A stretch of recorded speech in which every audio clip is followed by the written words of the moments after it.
The Chicago Bulls got them an impressive win last night versus the Los Angeles Clippers to where they blew them out. But hey, we know it's trade season and there's a lot of things to be discussed right now.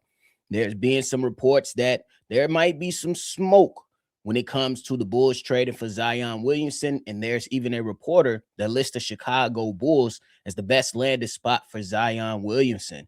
And then we're hearing reports that the Minnesota Timberwolves are not only checking on Kobe White, but Ayo Dosunmu and Trey Jones as well. Y'all know we're going to talk about it, break it all down, but you got to hear the music first.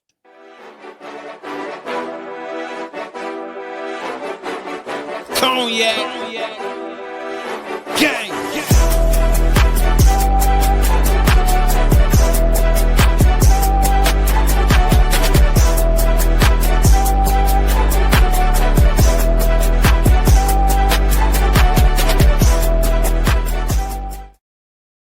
Shot Boys podcast with the Cognac Boys. I'm Cognac Boy Bobby, and I'm holding it down on today's daily episode. So if you're tuned in, make sure you hit that like button and subscribe to the channel. But hey, a lot of things happened last night for the Chicago Bulls, but the thing is that they took care of business versus the Los Angeles Clippers in a 138-110 blowout versus the Los Angeles Clippers, who had no Kawhi Leonard on the floor. And to be quite honest with you, it was crazy to see that they waved the white flag at the start of the fourth quarter. That was just nuts to me.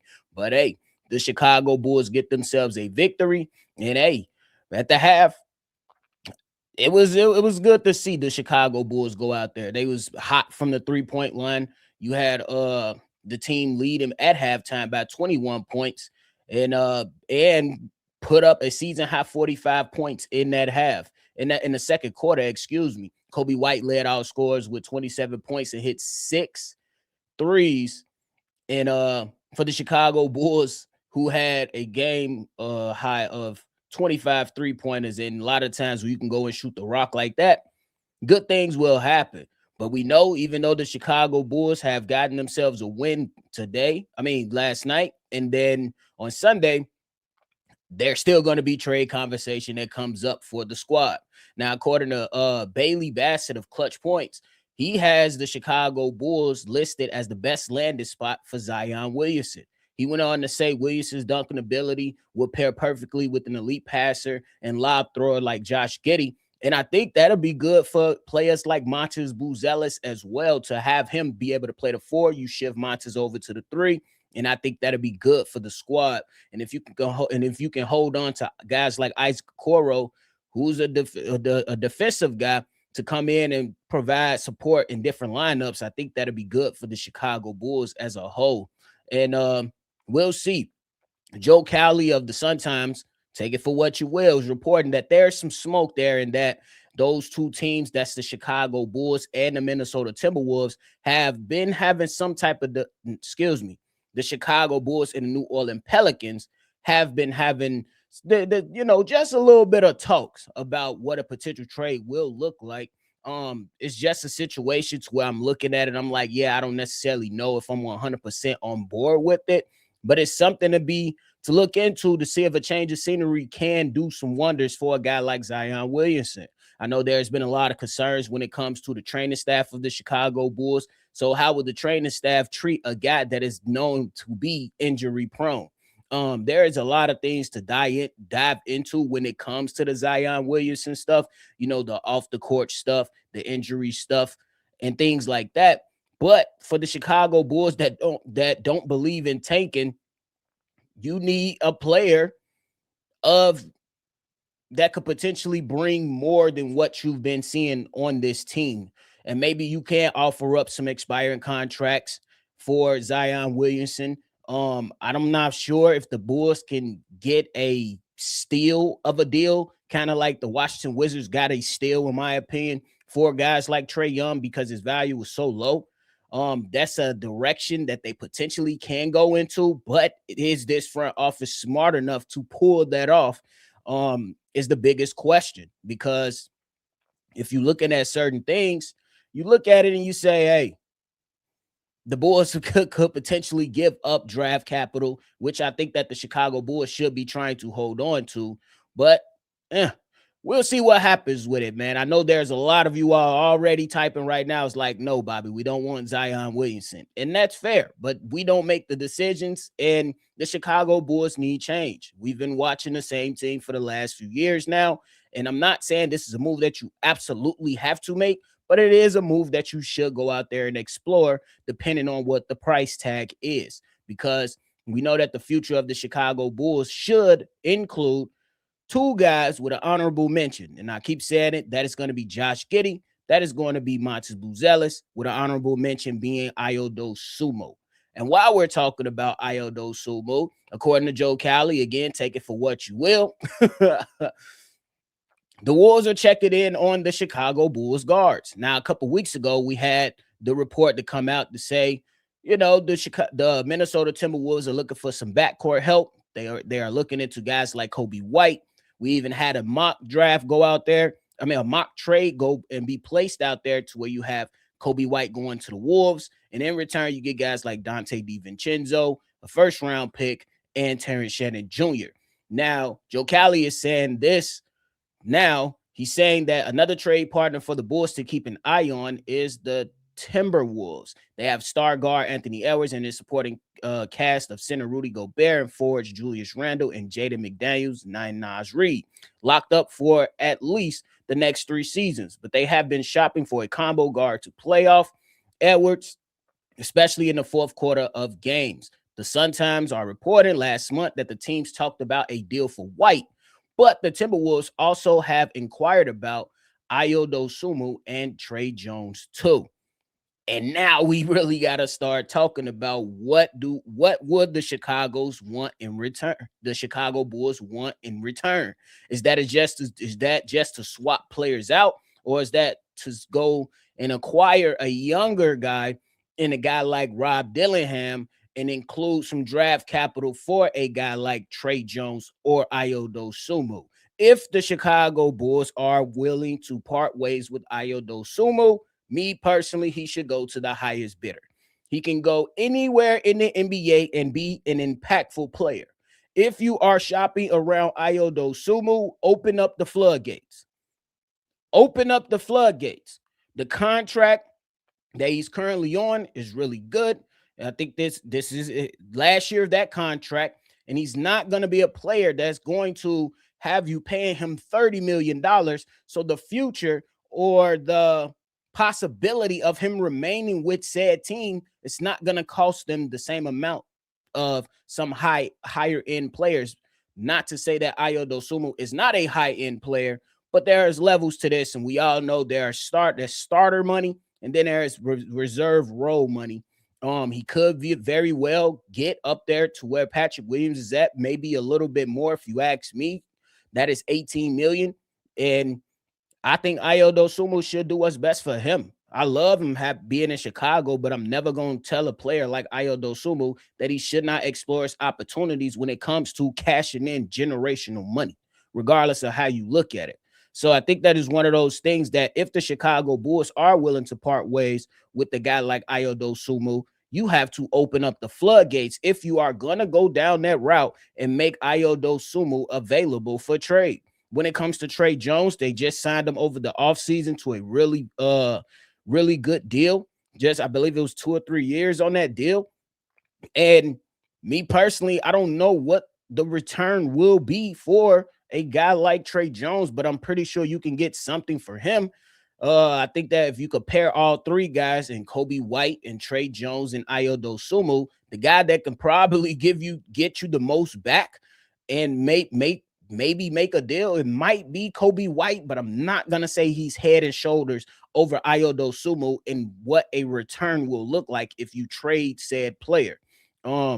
But it's definitely something to continue to monitor. I'm pretty sure that guys and teams around the league are looking at this trio of guards, because I think they can provide something for just about every team around the league. Each guys come with their things that they might have to touch up on, and you got to consider fit when it comes to said players. But I think, I ain't gonna lie, man, when you talk about it and you break it all down, I just think Ayo Dosunmu can fit on all 30 teams, bro. In whatever role you need him to do. That 3-point shot has been falling for him. He takes care of the basketball well. He could play off ball, he could play on ball, more, more so than Kobe White.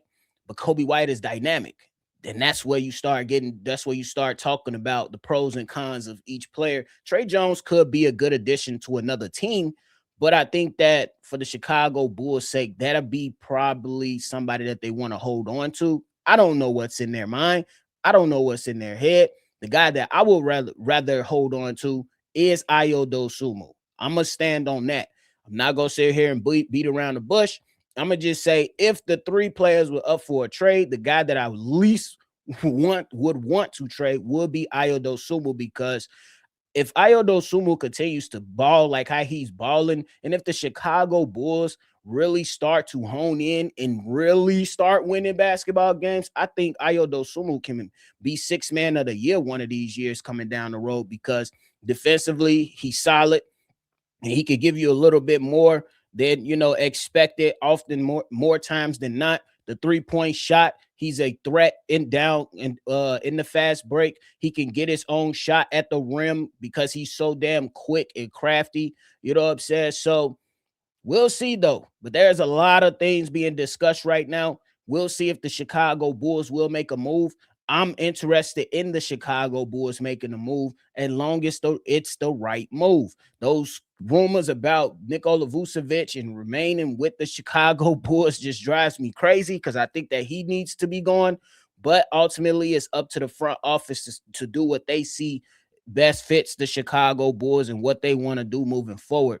I think there is a number of things that you can do. I think that with them trying to shop Patrick Williams, I think y'all gonna have to just take whatever somebody give you for that player, because you shot yourself in the foot when you didn't let the market dictate how much he was worth, similar to how you did Josh Giddey. If you would have just waited it out a little bit and let teams come in and make an offer, you could have matched any offer. And if you felt like the offer that came in for Patrick Williams was just too much, you've seen him up close and personally, and to where you didn't have to budge off where your position, similarly to how you barely budged off your position with Josh Giddey. Did he get a nice contract? Absolutely. But you never gave up the $30 million. You should have set your standard for Patrick Williams and lived with the decision. Now they got to live with some of the decisions that they have right in front of them. These expiring contracts, the lack of development for certain guys on the team. You have to live with these decisions, and you have to pivot in the right direction so this team can finally move forward. It's okay to take a couple steps back to move forward. You can't continuously stay in the same spot, and that's where we are right now. We're 21-22 on the season. We're the 9th seed in the Eastern Conference. I understand there is not a big gap between some of those lower end teams, but at the end of the day, we don't want to keep going to the playoffs. Play in. We want to go to the damn playoffs. We want to take a step forward. But in order for us to do that, number one, we got to get healthy. I'm not even going to hold you in that regard. But then we also got to have a sense of direction with talent as well. You know what I'm saying? We got to have a long-term solution with the talent, not just for 1 or 2 years. We talking about sustained success is what we want and deserve in Chicago. Y'all see how these people go out there and cheer crazy when Caleb Williams go into the United Center for a Blackhawks game. They then go the next day back to the United Center for a Bulls game. Him and PCA. That's the type of shit that we need. We need my mans. Now, we talked about Montes Buzelis over the live as well, and was saying that, hey, Montes Buzelis can join the trio right now of males that's in sports in Chicago. Your P. Crow Armstrongs, your Connor Bedard, and Caleb Williams. But Montes Buzelis is not there yet. Can he get there? Absolutely. He's just not there yet. And we'll see, because Billy Donovan, he talking about some that Montes Buzelis need to improve some more. And he revealed some things in that area too, to where he said that for Montes, it's more of a standard of his controllables. Are you putting a body on somebody to block out? Are you using your length and size when you're supposed to be? If you're on the low man, if you're the low man, to give a little bit of rim protection, are you trying to put your body in plays? Are you trying to put your body in plays? So those are some of the things that Billy Donovan put out to where Monty Buzelis needs to improve. I respect the hard coaching, but sometimes I don't feel like the solution to Monty Buzelis' problems is always benching him. How about you grill his ass and throw him out there and see if he can make an adjustment? And if he don't make the adjustments, then you bench him. Maybe you are saying the right things. Maybe you are telling Monty Buzelis certain things already. He's going out there and not doing it. Now, okay, so then I will agree with that. Bench him. Okay, fine. But if you ain't telling him and you're not going out there and making him make those corrections, I'm just saying, you gotta. I think there's multiple ways you can reprimand Monty Buzelis. Nonetheless, it's trade season, y'all. Y'all already know it's gonna be a lot of different things to come around, and a lot of reports that are gonna come out. We don't know what's real. We don't know what's fake. We'll see if the Chicago Bulls make any moves. We just a couple weeks away from the NBA trade deadline. Maybe the Bulls get active on the actual day that the deadline will be there, which is February 5th. So that is it for me today, y'all. I appreciate y'all for tuning in to another episode. Before y'all get up out of here, make sure you hit that like button, subscribe to the channel, and hit that notification bell as well, man. I appreciate y'all. Make sure you always see red, and y'all already know we're going to catch y'all on the next one for sure. Peace. Cognac. Gang.